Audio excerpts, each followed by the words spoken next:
நெஞ்சுடன் மங்கா தமிழ் கொண்டு நெஞ்சம் நிமிர்ந்து வஞ்சம் தலைத்து கொஞ்சமும் அன்பினில் சிறிதேனும் நஞ்சு கலந்திடா வண்ணம் வாழ்வாங்கு வாழ்ந்து பல சான்றோர்களை உருவாக்கிய புதுவை தமிழ்ச்சங்கத்தின் தலைவரும் கல்வி செம்மலுமான கலைமாமணி முனைவர் முத்து ஐயா அவர்களை தலைமை உரையாற்ற இயக்கத்தின் சார்பாக அழைத்து மகிழ்கிறோம். அனைவருக்கும் வணக்கம்.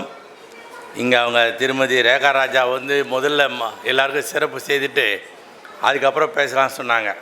நான் தான் நான் சொன்னேன் பேசிட்டு சிறப்பு செய்யலான்னு. ஏன்னா அந்த டெம்போன்னு சொல்கிறாங்களே தமிழில், அது மாதிரி ஒரு உணர்ச்சிகரமாக பேசிட்ட பிறகு அதில் இடைவெளி இல்லாமல் மீண்டும் நம்ம அதே மகிழ்ச்சியோடு உணர்ச்சிபூர்வமாக கொண்டு போகணுன்றதாக தான் அந்த இடைவெளி வானான்னு சொன்னேன். அதுக்காக வந்து ஐயா வந்து சார்ஜென்ட்டு நான் மோகன் ஐயா வந்து அவர் உண்மையிலே பல்வேறு கருத்துக்களை இங்கே வச்சார். அது வேறு என்ன வேறு பதில் சொல்லுங்கன்னு. நான் என்ன சொல்கிறது? நான் என்ன நான் ஒரு சாதாரண மனிதன், அவ்வளோதான். அப்படி தான் சொல்ல முடியும். ஏன்னா அரசாங்கமே செய்ய முடியாத தனி மனிதன் செய்யவே முடியாது. ஆனால் இருந்தாலும் அவர் கேட்டுக்கொண்டது இருக்கணுங்க. அது கண்டிப்பாக அது எல்லாத்துக்கும் நான் பதில் சொல்லுவேன். ஆனால் இருந்தால் இந்த நிகழ்ச்சி வந்து கலாம் விதைகளின் வீழ்ச்சம் சமூகம் நடத்துகின்ற தாய் திருநாட்டினுடைய இராணுவ வீரர்களுக்கான அவங்க பெருமைப்படுத்தக்கூடிய ஒரு அற்புதமான விழா இது. ஏன்னா மற்ற நாட்டில் மற்ற அமைப்புகள் செய்தோ இல்லையோ இந்த கலாம் விதைகளின் விஷயம் தொடர்ந்து இந்த நிகழ்ச்சியை நடத்தி கொண்டிருக்கின்றார்கள். நானும் அதுக்கு வந்துக்கிட்டு இருக்கேன். ஆனால் நிறுவன தலைவர் வரவில்லை என்றாலும் அந்த நிறுவன தலைவியாக இருந்து இப்போ ரேகா ராஜா நடத்திக்கிட்டு இருக்காங்க. அப்படி தான் சொல்ல முடியும். தலைவர் ரெண்டு இருக்காங்க. அதில் ஒன்று ராஜா, ஒன்று ரேகா. ஆகவே அவர் நம்ம வந்து எனக்கு அலைபேசி போன பேசிக்கிட்டே இருக்கார். ஐயா நீங்கள் 6 மணிக்கு வந்துடுங்க, 6:15 வந்துடுங்கன்னு. நான் இப்போவே என்னுடைய பழக்கம் என்னன்னா, உங்கள் இராணுவ கட்டுப்பாடு மாதிரி தான். நான் எந்த நிகழ்ச்சியாக இருந்தாலும் குறிப்பிட்ட நேரத்துக்கு போவேன். ஏங்க இன்றைக்கி லேட்டாக வந்தீங்கன்னு கேட்காதீங்க. ஏன்னா நான் சொல்லிவிட்டு அதில் பேசிட்டேன், நான் பறந்துட்டேன். அது கூட நிறைய பேர் வந்து ரெண்டு பார்வையாளர் எங்கள் தமிழ்நாட்டிலேருந்து வந்தாங்க, அவங்கள அனுப்ப முடியல. நான் போயிட்டு முடிச்சுட்டு போகிறதுக்குள்ளே அவங்க போயிடுவாங்க. அதுக்காக கொஞ்சம் காலம். அதே நேரத்தில் அந்த நிகழ்ச்சியில் கடைசி வரைக்கும் நான் இருப்பேன். ஆனால் இப்போ தான் தெரிஞ்சுக்கிட்டேன் இதெல்லாம் தப்பு அப்படின்னு. முதல்ல போகிறதுக்கும் தப்பு, கடைசியில் இருக்கிறது தப்பு. ஏன்னா எல்லாம் என்ன நினைக்கிறான், இவர் என்னென்னு சொன்னாலும் உட்காந்துருப்பார் இவர். அப்படின்னா அவன் இஷ்டத்துக்கு பேசியிருக்காங்க. அதனால் எல்லாத்தையும் கேட்டுருக்க வேண்டியதாக இருக்கும். ஆனால் இதுக்கு ஒரு அடிப்படை காரணம் இருக்குது. விஐடி வேலூர் நிகர்நிலை பல்கலைக்கழக வேந்தர் கோ விஸ்வநாதன் அவர்கள் இந்த பங்க்சுவாலிட்டி, அதாவது அதாவது குறித்த நேரத்தில் இருக்கக்கூடிய ஒரு பெரிய பண்பு அவர்கிட்ட இருக்குது. இப்போ அப்படி தான் பண்ணிகிட்ருக்கார். எந்த நிகழ்ச்சி ஆனாலும் முன்னாடி 6 மணி நேரம் போட்டார். அவர்கிட்ட கேட்டேன், ஏங்க இப்படி நீங்கள் பெரிய சட்டமன்ற உறுப்பினராக, நாடாளுமன்ற உறுப்பினராக, அமைச்சராக இருந்தால் நீ உலகம் புகழ்பெற்ற வேலூர் பல்கலைக்கழக நிகர்நிலை பல்கலை வேந்தராக இருக்கார். நீங்கள் எப்போ போனால் கேட்க மாட்டாங்களா ஏங்க போகிறீன்னு? இல்லை அவங்க வருத்தப்பட ஒரு திருமணத்துக்கு போகிறோன்னா அந்த திருமணத்தை என்ன பண்ணுவாங்கன்னா முதல் நாளே போய் அந்த ஊரில் தங்கிடுவார். ஏங்க முதல் நாள் காலையில் 9 மணிக்கு போட்டிருக்காங்க, நீங்கள் 9 மணிக்கு வேலூரில் புரட்டா வந்துடலாம் பாண்டிச்சேரிக்குன்னு சொன்னேன். இல்லை நான் வரணும் வரலையோன்னு சொல்லிட்டு மணமகள் பெற்றோரும் அவங்க மனசு வேதனைப்படும், அதனால் அவங்க மனசு நிம்மதியாக இருக்கட்டுன்னு நான் முதல் நாளே வந்து தங்கிடுறேன்னு தங்கிடுவார். ஏன் சொல்கிறேன் இதன்னா, என்னுடைய வெற்றிக்கும் எல்லாம் காரணம் என்னென்னா நான் வேறு எதையும் சொல்ல மாட்டேன். இந்த பங்க்சுவாலிட்டி. இராணுவ வீரர்களை பற்றி 2 வரி பாடினாங்க. பனி மீது அடர் படர்ந்த பனி மீதுன்னு சொல்லிட்டு. அப்படி நல்ல உரையாற்றி அமர்ந்திருக்கின்ற கலைமாமணி முனைவர் இளமதி ஜானகிராமன் அம்மா அவர்களுக்கும், அதே மாதிரி புருனோ சாவி அவர்களுக்கும் வாழ்த்துறை வழங்கிய சார்ஜன் நான் மோகன் அவர் நிறைய அப்போ கேள்விகள்லாம் கேட்டிருக்காரு. அதுக்கு பதில் வேறு சொல்லியிருக்காரு. கண்டிப்பாக பதில் சொல்லுவேன். அதே மாதிரி தட்சசீலா பல்கலைக்கழகத்துடைய உதவி பேராசிரியர் கைல்விழி அவர்களுக்கு ஏன்னு கேட்டேன்னா, அந்த பல்கலைக்கழகம் ஏன் ஒரு வேந்தர் எனக்கு தெரிஞ்சவர், அதனால தான் கேட்டேன். அவங்க தமிழ் துறையில் பணியாற்றிருக்காங்கன்னு சொன்னாங்க. நன்றி உரை வழங்க இருக்கின்ற யோசி அரசு பள்ளி நான் என்ன நினச்சேன்னா, இந்த அதாவது நெறியாள்கை பண்ணுறவங்க தான் அரசு பள்ளி மாணவின்னு நினச்சேன் முதல்ல. அப்புறம் தான் தெரியுது அவங்க பல்கலைக்கழகத்து மாணவின்னு. ஏன்னா அந்த அளவுக்கு அவங்க மிகவும் அற்புதமாக அந்த நெறியாள்கை செய்து கொண்டிருக்கின்றார்கள். இருந்தாலும் இந்த நிகழ்ச்சி வந்து உண்மையிலே இராணுவ வீரர்களுக்கு வந்து உலகத்திலேயே அதிகமான இராணுவ வீரர்கள் மக்கள் தொகை கொண்ட நாடுகளில் உலகத்தில் அதிகமான மக்கள் தொகை கொண்ட நாடு எதுனா சீன நாடு. ஆனால் இப்போ அது இல்லை. இப்போ நாம் தான் அதில் முன்னேறி இருக்கோம். எதில் முன்னேறமோ இல்லையோ மக்கள் தொகை அதிகமாக இருக்கிறதுல நாம் இப்போ முன்னேற்றம். 146 கோடி நம்ம பேசிட்டு இருக்கும்போதே ஒரு 10, 20, 25,000 மக்கள் தொகை அதிகமாகிருக்கலாம். நிமிஷத்துக்கு. நாம் முதல் நிலைக்கு வந்துட்டு சைனாவை விட சீன நாடு தான் முதல் நிலையில் இருந்தது. சீனாவில் வந்து வயோதிகள் அதிகமாக வாழ்கின்ற நாடு. ஆனால் இந்திய திருநாடு எப்படின்னா வாலிபர்கள் அதிகமாக, இளைஞர்கள் அதிகமாக உள்ள நாடு உலகத்திலேயே எந்த நாடுனா அது இந்திய திருநாடு தான். அந்த நாட்டில் தான் நாம் வாழ்ந்து கொண்டு இருக்கின்றோம். ஆனால் இப்போ வந்து நாம் முதல் நிலை. ஆனால் உலகத்திலேயே இராணுவ வீரர்கள், இராணுவ படை அதிகமாக உள்ள நாடு, படை வீரர்கள் அதிகமாக உள்ள பெற்றுக்கிட்டு இருக்க நாடு எதுனா இன்றைய நாளில் உலகத்தை சீனா தான் முதலிடம், 2வது இடம் இந்திய திருநாடு. இந்தியா தான் உலகத்தில் அதிகமான இராணுவ வீரர்களை கொண்ட ஒரு நாடு. ஒரு நாடு வந்து எந்ததுக்காக செலவு அடிக்குன்னு சொன்னால் ஐயா பேசும்போது சொன்னாங்க, நல்ல பல கருத்துக்கள் சொல்கிறாங்க. எல்லை பகுதியிலே அவர்கள் இராணுவ காத்து எல்லை காத்தா நாம் எல்லாம் நிம்மதியாக வீட்டில் தூங்கலாம். அவங்க காக்க தவறினால் நான் வீட்டில் தூங்க முடியாது. நாம் நிம்மதியாக தூங்கணும்னா இராணுவ விழிப்போடு இருப்பாங்க. அதுதான் அர்த்தம். அதுக்கு எவ்வளோ முக்கியம் பாருங்கள். நமக்காக உழைக்கக்கூடிய ஒரு அற்புதமான பணியை செய்து கொண்டிருக்கின்ற எல்லையில் பணியாற்றுகின்ற இராணுவர்களை உள்ளே போற்றி பாராட்ட வேண்டும். ஆனால் உலகத்தில் வந்து இராணுவத்துக்காக செலவிடப்படுகின்ற அதிகமாக செலவிடப்படும் தொகை உள்ள நாடு எதுன்னா சீன நாடு தான். சைனா தான் அதிகமாக செலவிடுது.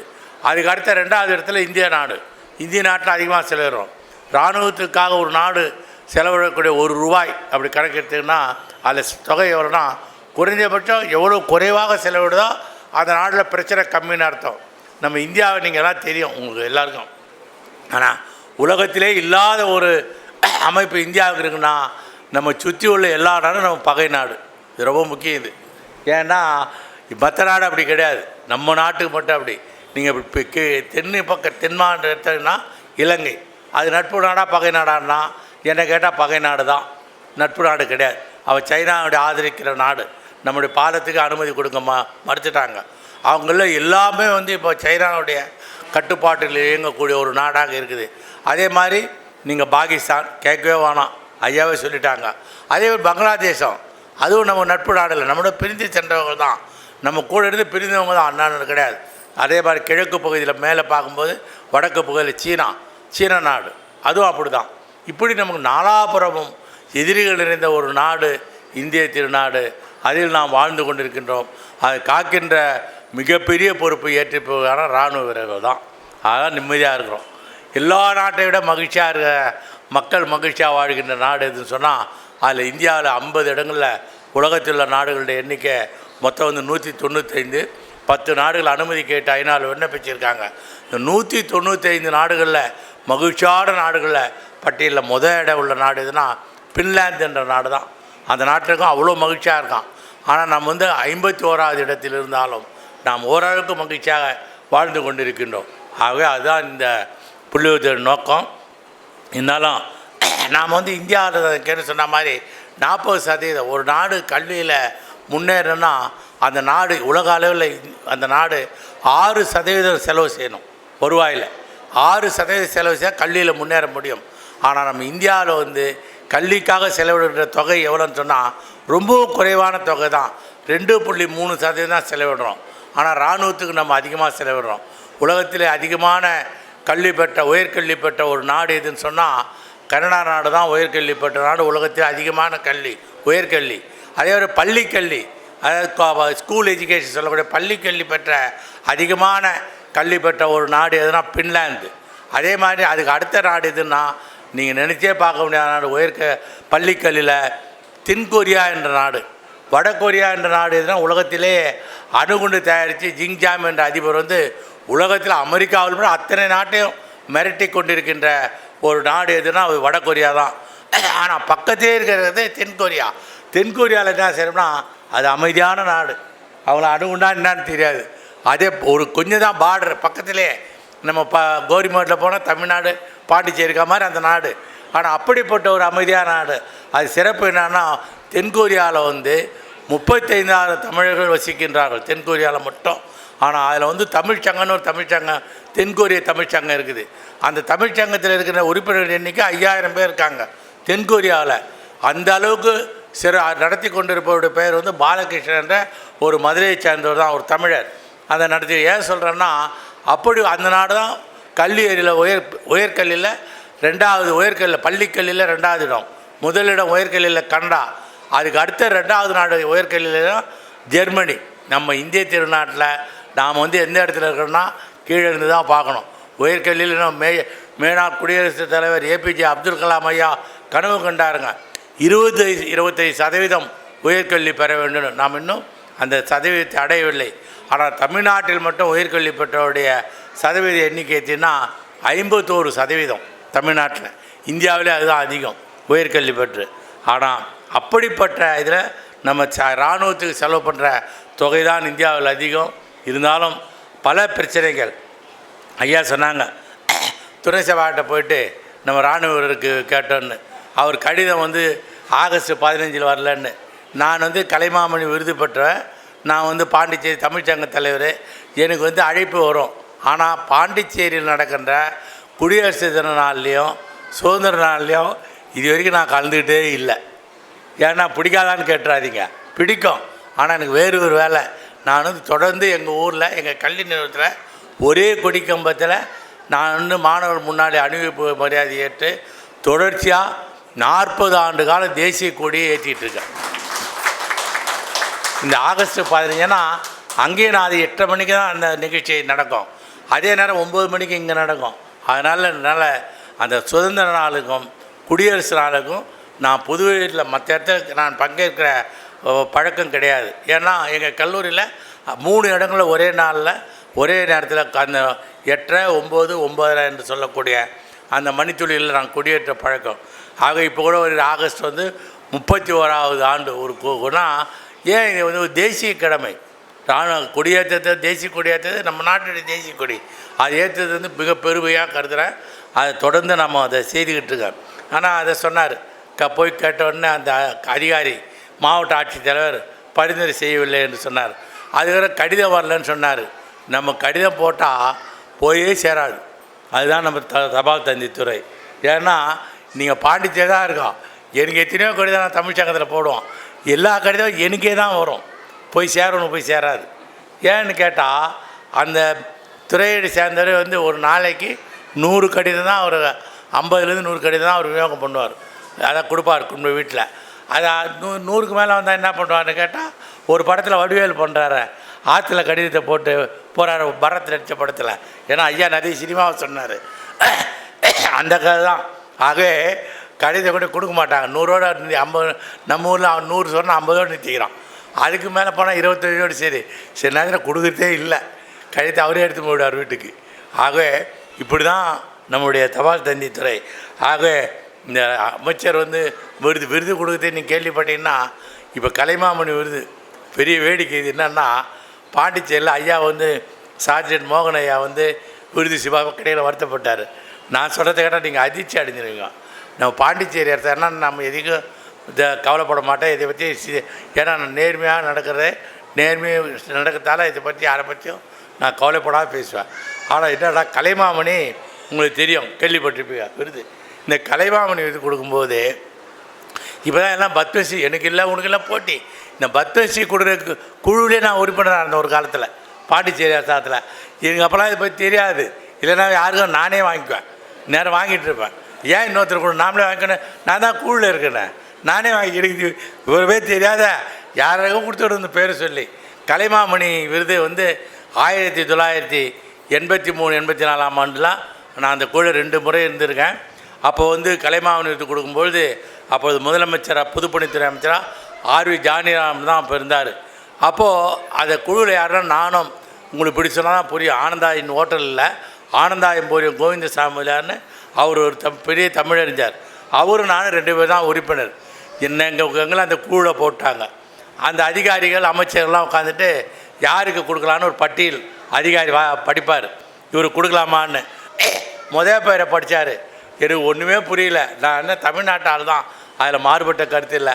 பாண்டிச்சேரியில் யார் தமிழறிஞர், யார் எப்படி அவங்க பேர் நான் இப்போ எல்லோரும் தெரியும், அப்போ தெரியாது எனக்கு 1982. அப்போ என்ன பண்ணேன் தெரியல. உடனே அமைச்சர்கிட்ட போய் சொன்னேன், இன்னாங்க இந்த கூட போட்டிங்க, ஒன்றுமே தெரியல எனக்கு. அவர்னா பேரை படிக்கிறாங்க, கொடுக்கலாமான்னு கேட்குறாங்க, இன்னாங்க சொல்கிறதுனானே அவர் யாருன்னே தெரியல, எப்படி சொல்கிறதுன்னு கேட்டேன். அவர் என்ன சொன்னார் தெரியுமா, அவர் பாணி ரொம்ப எளிமையாக பேசக்கூடியது. ஏன் அவன் பக்கத்தில் யார் உட்காந்து கேட்டார், அவர் கோவிந்தசாமியில் உட்காந்துருக்காருண்ணா. நீ ஒன்றும் இல்லை, அவன் அமைச்சர் அதிகாரிலாம் படிப்பான், அதை கேட்காத, நீ அவரையே பார்த்துன்னுருந்தார்.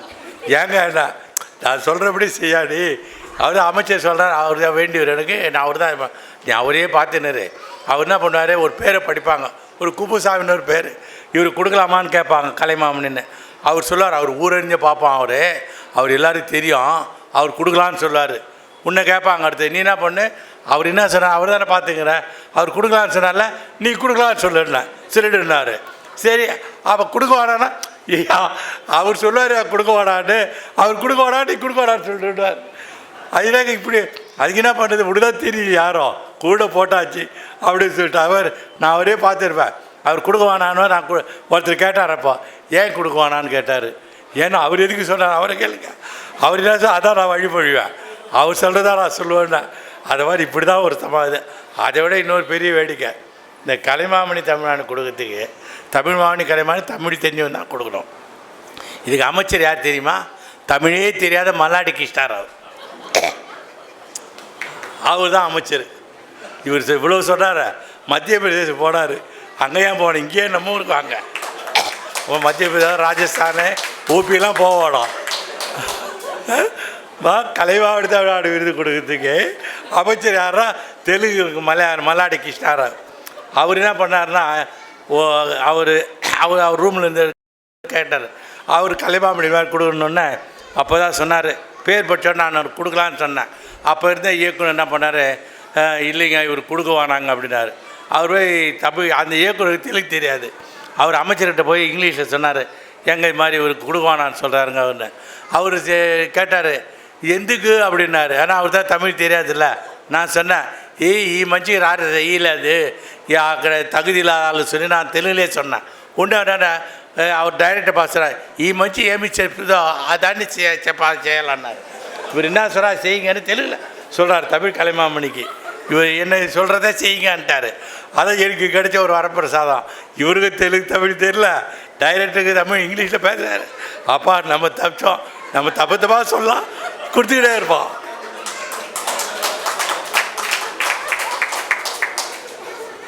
அதனால் நான் அவர்கிட்ட தெரியுதான், நீ ஏம் చెప్పిందా దాన్ని నేను చేయాలా அப்படின்னா. நீ என்ன சொல்கிறா, நான் செய்கிறேன், நான் அவர்கிட்ட தெலுங்கில் சொல்கிறேன். அது குழு, தமிழ் குழு. இது எப்படி இது பாருங்க, இதுதான் இந்த. அதனால் இப்படி ஒரு இதெல்லாம் வந்து சாதாரண நிகழ்ச்சி. ஆகவே ஐயா சொன்ன மாதிரி இப்போ ஒன்றும் இல்லை. இப்போ உங்கள் முப்படை நலத்துறை வாரியன்னு இருக்குது. அது எங்கே இருக்குன்னா, அந்த இதுக்கு ஒரு கல்யாண மண்டபம் பக்கத்தில், பார்வதி கல்யாணம் பக்கத்தில் இருக்குது. அது ஏன் அதை சொல்ல வரேன்னு சொன்னால், அப்போ நான் வந்து பாண்டிச்சேரியில் லாரி உரிமையாளர் சங்க தலைவராக தொடர்ந்து ஒரு 15-20 வருஷம் நான் இருந்தேன். அப்போது அந்த இடத்துல அங்கே ஒரு கொலை மாதிரி ஒரு குட்டை இருந்தது. அந்த இடத்த அப்போ இப்போ இருக்கார் நாடாளுமன்றத்தில் உறுப்பினராக விவி தான் அப்போ முதலமைச்சர். அந்த பிரச்சனை வரும்போது அது லாரி உரிமையாளர் சங்கத்தை அது ஒதுங்கினார். அப்புறம் நான் கேட்டேன், ஏங்க இவ்வளோ காலத்தான் சொல்கிறீங்க, இந்த இடத்துல நாங்கள் ஒதுக்குனா இங்கே லாரிலாம் நிறுத்த முடியாது, அலுவலகம் மட்டும் தான் கட்ட முடியும். அப்புறம் சொன்னார், இல்லை இவங்க முப்படை அந்த இராணுவத்தில் இருக்க அந்த முப்படை இராணுவ வீரர் சங்கம் வந்து கேட்டிருக்காங்க அப்படின்னா. நான் உடனே பெருந்தேன்னு சொன்னேன், நீங்கள் அவங்களே கொடுத்துருங்கன்ட்டேன். ஏன்னா எதுக்கு பிரச்சனைன்னு. அதனால் நான் ஏன் கேட்டு சொன்னேன்னா, அந்த இடத்துல உண்மையாகவே ஒரு இடத்துல நாங்கள் போய் நிறுத்தணும், ஒரு லாரியை கூட நிறுத்த முடியாது. அதுக்கு எதுக்கு அந்த இடம் நமக்கு அவங்களே கொடுங்கண்ணா. உடனே அவர் ஃபைல் எழுதி அந்த ஒதுக்கீடு பண்ணார். அப்புறம் எங்களுக்கு அதுக்கப்புறம் இப்போ இருக்க மாண்புமிகு என்ஆர் ஐயா தான் வந்து எங்களுக்கு மேட்டுப்பாளையத்தை ஒதுக்கி கொடுத்தாரு. அந்த இடத்துல பிரச்சனையே இல்லை, அது எவ்வளோ நாளும் யார் வேணாலும் நிறுத்திக்கலாம். அது மாதிரி இடத்துல அது மாதிரி அந்த கொடுத்தது அந்த முப்படை நலத்துறை வாரிய இடத்தை இங்கே நான் லாரி சங்க தலைவராக ஒதுக்கீடு பண்ணதை நானாக தான், நீங்கள் வேறு ஒருத்தருக்கு கொடுங்க, அந்த முப்படை இராணுவ நலத்துறை வாரியத்தையே கொடுத்துருங்கன்னு சொன்னேன். ஆனால் ஐயா சொல்லும்போது 1962, 65, 71, 90 இத்தனை பல போரெல்லாம் சொன்னார். உண்மையிலே சைனா இந்தியா போர் தான் நம்ம மிகப்பெரிய போர், ஒரு எல்லோரும் பதட்டம் அடைந்த ஒரு போர், இந்திய மக்கள் அனைவரும் ரொம்ப கவலை அடைந்த ஒரு போர். அந்த போர் நடக்கும்பொழுது அதுக்கு நிதி உதவி கேட்டாங்க. உண்மையிலே இந்தியாவில் இன்றைக்கி பார்த்திங்கன்னா 36 மாநிலம் இந்தியாவில் இருக்குது. ஆனால் அப்போ வந்து குறைவான மாநிலங்கள் எண்ணிக்கை. ஆனால் அத்தனை மாநிலத்தில் இல்லாத ஒரு சிறப்பு என்னென்னா, அவங்க நிதி உதவி கேட்ட உடனே அத்தனை மாநிலத்தை கொடுக்காத அளவுக்கு தமிழ்நாட்டிலிருந்து மட்டும்தான் அந்த நிதி அதிகமான அந்த போருக்காக ஒரு நிதியை வழங்கிய ஒரு மாநிலம் எதுனா தமிழ்நாடு, தமிழர்கள், தமிழ் மாநிலம் இதுதான் வழங்கினாங்க. அப்போ புரட்சி தலைவர் நடிகராக இருந்து எம்ஜிஆர் அவர்கள் வந்து ஒரு படத்துக்கு தான் பெறுகின்ற முழு தொகையை எவ்வளோ, அப்போ இப்போல்லாம் பல கோடி, அப்போ கோடி கணக்கு இருக்காது, ஓரளவுக்கு லட்சக்கணக்கில் தான் இருக்கும். அந்த முழு தொகையே அந்த இராணுவ நிதிக்காக வந்து இந்திய இராணுவ நிதிக்காக கொடுத்தார். அப்படிப்பட்ட சிறப்பு வாய்ந்த இராணுவத்தை போற்றி பாராட்டுகின்ற ஒரு பண்பாடு மிக்க ஒரு மாநிலத்தில் நாம் வாழ்ந்து கொண்டு இருக்கின்றோம். ஆனால் அது உண்மையிலே எனக்கு மகிழ்ச்சியாக இருக்குது. என்னன்னா இவ்வளோ இராணுவ வீரர்கள், இவ்வளோ அவங்க குடும்பத்தார்கள், அவங்கள போராட்டம். ஆனால் ஒரு இராணுவத்தில் என்னன்னு சொன்னால், எங்கள் ஊரில் இந்த இராணுவத்தையே இராணுவ வீரர்கள் நான் தேடி தேடி பார்த்தேன், ஒரு மரியாதை செய்யலாம், ஏதாச்சும் பண்ணுவோன்னு ஒருத்தரும் கிடைக்கவே இல்லை. ஏன்னா எங்கள் பகுதியாவில் நான் இந்த தெல்லார், திண்டிவனம் டு வந்தவாசி பகுதி தெல்லார்ன்ற ஊர் தான். அந்த தாலுக்காலே பார்க்குறேன், ஒருத்தர் கூட இல்லை. சரி இது போனால் போட்டோம், யாராச்சும் சுதந்திர போராட்ட தியாகி இருக்காங்களான்னு தேடினேன். கடைசி பார்த்தா ஒருத்தர் தெரியவே இல்லை. இருந்திருக்கலாம், இறந்துட்டுருப்பாங்க. ஏன்னா எங்கள் பகுதியில். ஆனால் இதே நீங்கள் மதுரை பக்கமோ இல்லை வேறு மாவட்டங்களில் போனீங்கன்னா இராணுவ அளவில்லாத இந்த ஊரே இராணுவத்தில் இருக்கும். வேலூரில் அது வந்து ஒன்று விட்ட வடார்காடு வேலூரில் அந்த ஊரே இராணுவத்தில் இருப்பான். வீட்டுக்கு ஒரு ஆள் இருக்கும். அப்படியேப்பட்ட ஊர்லாம் இருக்குது. ஆனால் பாண்டிச்சேரியில் இன்னும் நீங்களாம் இருக்கீங்க. அவர் ஐயா சொன்ன மாதிரி இந்த இராணுவத்தில் பணியாற்றி ஓய்வு பெற்றதை விட அந்த மரியாதை சொன்னார். நான் 2 பேரை மதிக்கிறேன் உலகத்தில், ஒன்று ஆசிரியர், இன்னொன்று இராணுவத்தில்னு சொன்னார். உண்மையிலே அது பாராட்டுக்குரிய ஒன்று. அப்படிப்பட்ட சிறப்பு வாய்ந்த இராணுவ வீரர்களுக்கெல்லாம் இன்றைக்கி பாராட்டு விழா, விருது வழங்க. உண்மையிலே நான் கூட இப்போ மேடையில் இவர் ஐயா பேசின பிறகு தான் என் மனசுலேயும் ஒரு எண்ணம் வந்து, ஏன் நம்ம தமிழ் சங்கத்திலோட ஏன் அவங்களெலாம் ஒரு பாராட்டு விழா நடத்தக்கூடாது? உண்மையிலே நீங்கள் ஒரு தமிழ்ச்சாரை பாராட்டு உங்களுக்கும் ஐயா முதல்ல ஐயாவே கொடுக்கலாம். இவர் பேசுகிறவருக்கு இவருக்கும் ஒரு தமிழ்ச்சங்கம் ஒரு விருதே கொடுக்கலாம். ஏன்னா இவர் என்னை விட நல்லா தமிழ் பேசுகிறார். நான் ஏதா அவர் ஏதோ இராணுவத்திற்காக நினச்சிட்டு இன்றைக்கி பார்த்தா தான் அவர் இன்னும் அதிகமாக பேசுகிறார். ஒருத்தர் வந்து காலில் விழுறன்னு சொன்னது தப்புன்னு சொல்கிறார். அந்த பேர்லாம் சொன்னார் பேர் அதான். அதாவது அந்த மாநிலத்துடைய அமைச்சர் யாருன்னா பேர் சொன்னார், விஜய் ஷான்னு, மத்திய பிரதேச அமைச்சர். அதே மாதிரி இஸ்லாமிய தீவிரவாதி ஒப்பிட்டுனா இப்போ வேறு வழி இல்லை. அப்படிலாம் பேசினா தான் அவர் எந்த கட்சியில் இருக்கார் அதில் இருக்க முடியும். இல்லைன்னா அவர் பதவி காலி ஆகிடாங்க. அதுக்காக பதவிக்காக ஒட்டினுக்கு தான் என்ன பேசு.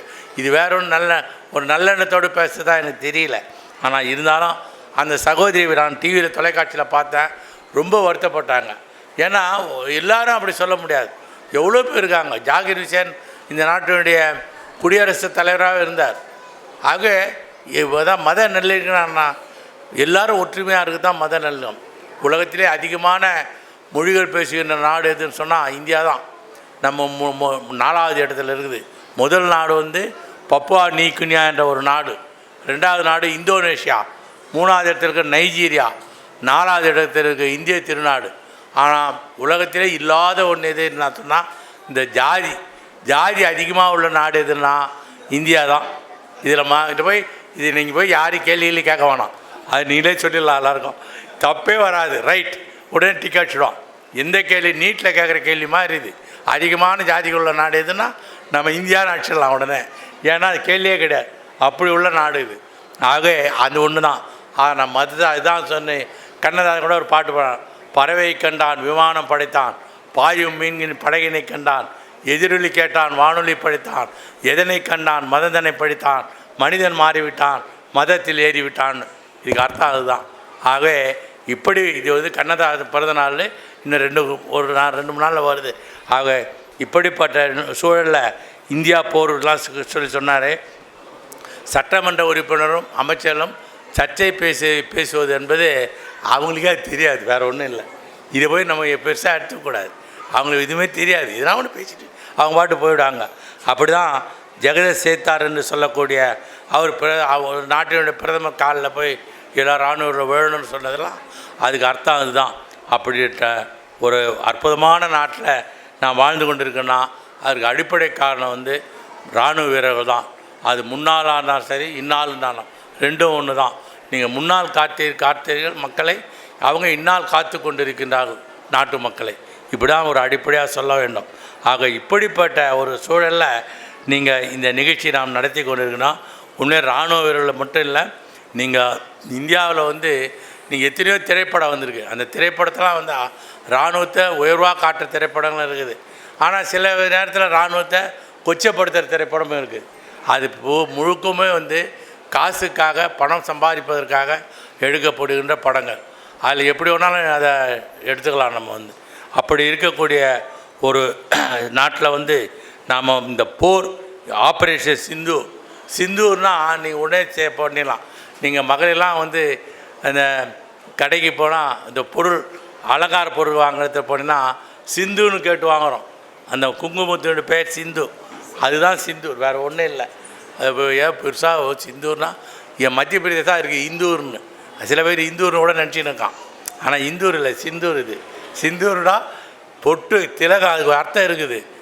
திலகம் வைக்கிற மகளிர் வந்து திலகத்தை பகல்காம் என்ற அந்த நகரத்தில் வந்து இங்கேருந்து சுற்றுலா சென்றிருந்த மக்கள் வந்து இராணுவரால் சுட்டு கொல்லப்பட்டார்கள். அது தேவையில்லாமல் சுட்டு கொள்றதுனா நேராக சுடுறது வேற. அவங்க முட்டி போட வச்சு மனைவி கணவன் கண் மீது மனைவியும் கொடூரமான முறையில் தாக்குதல் நடத்துகிறாங்க. அதுதான் பகல்காம் என்ற அந்த இடம். அந்த தாக்குதலுக்கு பதிலடி தான் இப்போது நடந்து முடிந்தது. ஆனால் பாகிஸ்தான் அது பின்வாங்கி போய்விட்டார்கள். இதெல்லாம் சும்மா ஒரு 15 நிமிஷம் ஐயா சொன்ன மாதிரி முடிஞ்சு போனேன். அது எப்போ நடத்துகிறாங்கன்னு நம்ம தூங்குற நேரத்தில் நடத்திட்டாங்க. ஏன்னா அப்போ அவனும் தூங்கிட்டு இருப்பான், அதையும் சொல்லும்.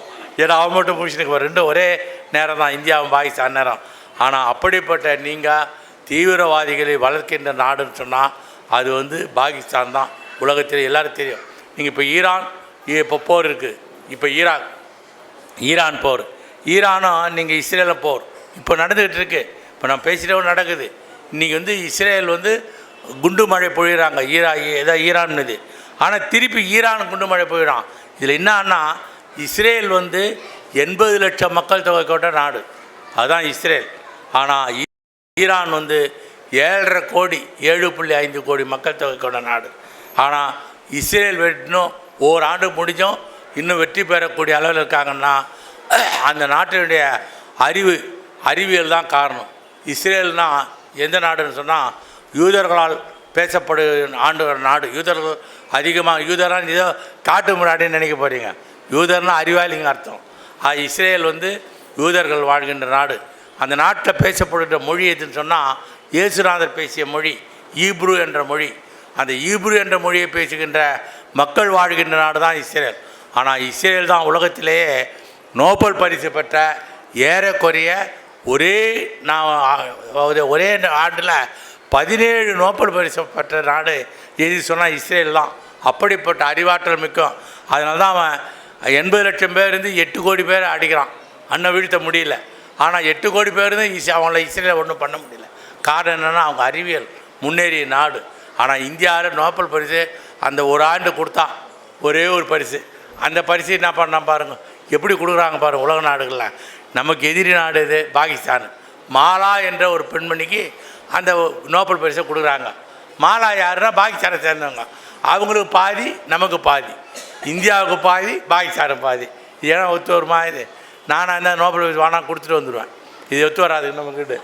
ஏன்னா அதை விட பாகிஸ்தானை பொண்ணு கூட இந்தியாவுக்கு பாதின்னு. இப்படி உலக நாடுகள் இந்தியாவுடைய கண்ணோட்டம் அப்படி இருந்தது. ஆனால் இப்போ இருக்கிற கண்ணோட்டம் வேறு.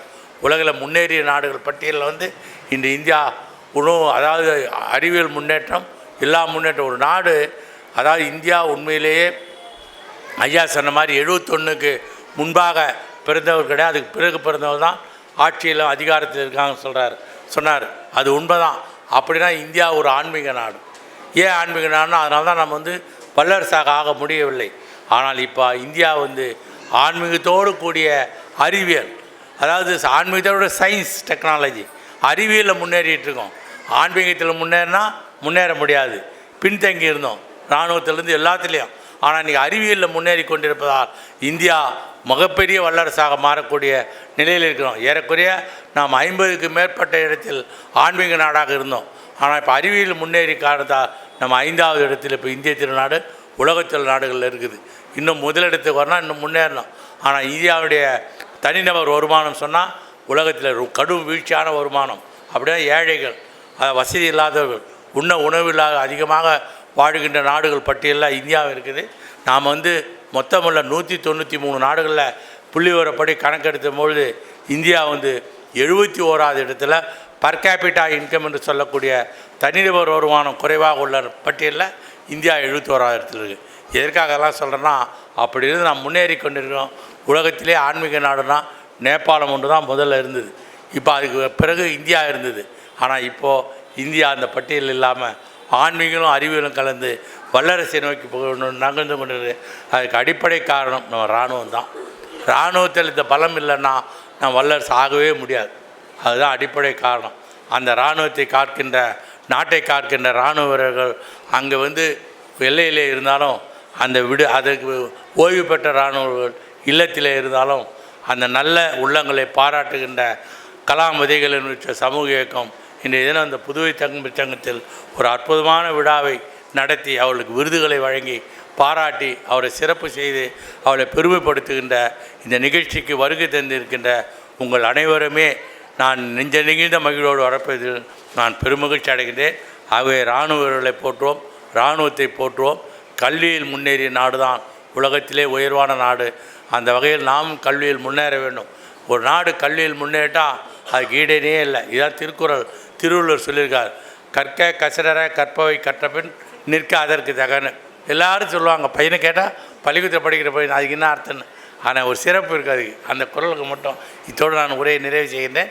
அந்த குறளுக்கு என்ன சிறப்புன்னா, குறில்னால் புரியாது உங்களுக்கு. ஏதாவது கான்னா நம்ம எளிமையாக சொல்லலாம், கால் வாங்கணும், வாங்கினா நெடில். கால் வாங்கலைன்னா குறில், கான்னு இருக்கும். காகன்னா அது நெடில், கான்னா குறில். அந்த குறளில் ஒரு எழுத்து கூட பக்கத்தில் கால் வாங்காமே இருக்கும், கற்க கசடன்னு இருக்கும். அதுக்கு என்ன காரணம்னா, இப்போ நான் சொல்ல 2057 ஆண்டுகளுக்கு முன்பாக ஐயன் திருவள்ளுவர் எழுதி வைத்த எதுனா, கால் வாங்கினா ஒரு ஒருவன் கல்வி கற்றுவிட்டால் அவனுடைய யார் தயவு இல்லாமல் யார் காலிலும் நிற்காமல் தன் சொந்த காலில் நின்று முன்னேற முடியும், வெற்றி பெறலாம் அப்படின்ற அர்த்தம் தான். யார் காலையும் நம்ம அவன் காலிலே நிற்கலாம். அது ஆங்கிலத்தில் சொல்லுவாங்க, stand in your own Lex என்று சொல்லக்கூடிய அந்த அற்புதமான பழமொழிக்கு ஐயன் திருவள்ளுவர் 2000 ஆண்டுகளுக்கு முன்பாக தன்னுடைய அறிவு மூலம் கண் திறந்த அந்த கற்க கசடர குறள் உண்மையாக அற்புதமான குறள். இன்னும் ஒரு குறள் மட்டும் என்னன்னா, கேடில் விழிச்செல்லும் கல்வி ஒருவருக்கு மாடலை மற்றவை என்று. ஏன்னா ஐயா சொன்னதான் நான் ஆசிரியரை போட்டு வந்தார், கல்வி இராணுவம், அதனால தான் சொல்கிறேன் நான். ஆகவே கேடில் விழிச்செல்லும் கல்வி ஒருவருக்கு மாடலை மற்றவை என்று சொன்னால் கல்வி ஒன்று தான் உங்களோட வரும். இப்போ ஒருத்தர் நான் வந்து இப்போ முனைவர் ரேகா அவங்க முனைவர் பட்டம் பெற்றிருக்காங்க, நானும் முனைவர் பட்டம் பெற்றிருக்கேன். இங்கே கயல்வழியும் அவங்க முனைவர் பட்டம் பெறலையா, சரி அவங்கள விட்டுடலாம். வேறு யாரும் முனைவர் பட்டம் பெற்றுப்பாங்க, வர முதுகலை இப்போ பட்டம் பெற்றுப்பாங்க. ஆனால் இதெல்லாம் கூட வராது. ஆனால் அவன் பெறுகின்ற கல்வி தான். அவங்க அப்பா வந்து ஒருத்தர் பையனுக்கு, ஒரு பையன் பேர் குப்புசாமின்னு வச்சுங்க, அவங்க அப்பா லட்சாதிபதி இருக்கலாம், கோட்டீஸ்வரனாக இருக்கலாம், இல்லை இன்னும் பெரும் பணக்கார மல்டி மில்லியனர் அப்படி கூட இருக்கலாம், அதானி அம்பானி குடும்பத்தில் கூட இருக்கலாம். ஆனால் அவங்க வந்து இறுதி பயணம் மேற்கொள்ளும்பொழுது அந்த பணம் சொத்து எதுவும் வராது. ஆனால் அந்த இறுதி பயணம் மேற்கொள்கிற வரைக்கும் கடைசி வரைக்கும் இடுகாடு வரைக்கும் சுடுகாடு வரைக்கும் கூடவே வரத்தேதுன்னா அவன் பேர் வாங்குகின்ற அந்த கல்வி, அவன் பெறுகின்ற பட்டம், அது முனைவராக இருந்தாலும் சரி, இளங்கலை முதுகலை எந்த படிப்பாக இருந்தாலும் சரி, அவன் பெயருக்கு முன்பாக வந்து இப்போ முனைவர் முத்துன்னா பெயருக்கு முன்பாக போடுறோம். அதே மாதிரி டாக்டர்னு சொன்னால் பெயருக்கு பின்பாக மருத்துவர் எம்பிபிஎஸ்னு போடலாம். பொறியாளர்னால் பொறியாளர் அதுக்கு பின்னாடி பிஇ பிடெக்னு போடலாம். அவன் பெறுகின்ற பட்டம் தான், அவன் பெறுகின்ற கல்வி தான் அவன் இறுதி பயணம் உறுதியாக வரக்கூடிய ஒரு கல்வி ஒன்று தான் உலகத்திலே சிறந்தது. அதுதான் திருவள்ளுவர் கேடில் விழிச்செல்லும் கல்வி ஒருவருக்கு மாடலில் மற்றவை என்ற குரலின் மூலமாக விளக்கியிருக்கிறார் என்று சொல்லி இந்த நிகழ்வுக்கு வருகின்ற அனைவரையும் கலாம் விதைகள் சமூக இயக்கத்தின் சார்பாகவும் புதுவை தமிழ்ச்சங்கத்தின் சார்பாகவும் உங்கள் பணி தொடர வேண்டும். நீங்கள் ஏற்கனவே செய்த பணியை இங்கே மக்களுக்காக, புதுச்சேரி மண்ணுக்காக, புதுச்சேரி மக்களுக்காக நீங்கள் தொடர்ந்து பணியாற்ற வேண்டும். உங்களை இன்னும் அரசு அதிகமான முறையில் உங்களுக்கெல்லாம் ஒரு சிறப்பு செய்ய வேண்டும். அந்த சிறப்பை செய்வதற்கு என்னாலான முயற்சிகளை நான் முதல்வரிடம் சொல்லி ஏற்பாடு செய்து தயாராக இருக்கின்றேன். நான் முதல்வரை சந்திக்க கண்டிப்பாக முன்னாள் இராணுவர்களுக்கு நீங்கள் சிறப்பு விருது கொடுக்கணும் அப்படின்னு நான் சொல்ல, நான் எங்களுடைய இந்த தமிழ்ச்சங்கத்தினுடைய கடிதத்தின் மூலமாக நான் கோரிக்கை வைக்க தயாராக இருக்கிறேன். ஆனால் நிச்சயம் அதை நிறைவேற்றி தருவார். இப்படி ஜாதி மத இன பேதமற்ற ஒரு சமதர்ம சமுதாயத்தின் கூடிய மக்கள் வாழ்கின்ற மாநிலம் எதுன்னா அது புதுச்சேரி தான். இந்தியாவிலேயே அதிகமான மொழிகள் பேசுகின்ற மக்கள் வாழ்கின்ற மாநிலம் எதுனா நம்ம வாழ்ந்து கொண்டு இருக்க புதுச்சேரி தான். நான் கூட கோவான்னு நினச்சேன், அது கிடையாது, பாண்டிச்சேரி தான். அதிகமான மொழிகள் பேசுகிற மக்கள் வாழ்கின்ற ஒரு மாநிலம் இது. அந்த மாநிலத்தில் நாம் வாழ்கின்றோம், பெருமைக்குரிய மாநிலம். நான் தமிழ்நாட்டில் விசுவாசமாக எங்கள் ஊர் பற்று உள்ளவன். ஆனால் நான் பாண்டிச்சேரி வந்து ஊருக்கு திரும்பி போகவே முடியல. என்ன காரணம், அப்படிப்பட்ட ஊர் இது. புரிஞ்சுக்கிட்டா சரிதான். ஆக தமிழ்நாட்டிலேருந்து எந்த மாதிரி ஆர்வம் இருந்தாலும் திரும்பி போக மாட்டாங்க, இங்கேயே தங்கிடுவாங்க. ஆனால் அதனால தான் வெள்ளிக்கிழமை சனி ஞாயிறில் எங்கேயுமே அறை கிடைக்காது ஹோட்டலில் பார்த்தீங்கன்னா, விடுதிகளில். ஆக அப்படிப்பட்ட ஒரு மகிழ்ச்சியான ஒரு 100 ரூபா இருந்தால் சினிமா பார்க்கலாம், இல்லை நம்ம கடற்கரைக்கு போய் வந்துடலாம். தமிழ்நாட்டில் சினிமா பார்க்கணும் ஒரு 1000 ரூபா வேணும், சென்னையில் ஒரு 500 ரூபா இல்லை பார்க்கவே முடியாது. அதே மாதிரி ஒரு கடற்கரைக்கு போனோம்னா அவன் குளத்தூரில் இருப்பான், கடற்கரைக்கு போட்டு 2000 3000 செலவு பண்ணி போய் குடும்பத்தோடு கடற்கரையை போய் பீச்சு பார்த்துட்டு வருவான். நமக்கு அந்த பிரச்சனை நடந்தே போயிடலாம். இங்கே எந்த தேர்தல் நடந்தாலும் போயிடலாம். ஏன்னா இங்கே வீதி ஒழுங்காக இருக்கும், நீதி மட்டும் ஒழுங்கு இல்லை என்று சொல்லி அந்த வீதி ஒழுங்கான மாநிலத்தில் நான் வாழ்ந்து கொண்டு இருக்கணும். நான் வாழ்கிறதால புதுச்சேரிக்கு பெருமை, புதுச்சேரி வாழ்வது நமக்கு பெருமை என்று சொல்லி வருகை தந்த உங்கள் அனைவரும் வாழ்க வளர்க, பல்வேறு மக்களுக்கு தன்னாலான என்ற உதவிகளை தாங்கள் செய்ய வேண்டும் என்று என்னுடைய அவாவினை தெரிவித்து, எங்கள் வாழ்வும் எங்கள் அளவும் மங்காத தமிழ் என்று சங்கே முழுங்க என்று கூறி முடிக்கின்றேன். நன்றி, வணக்கம்.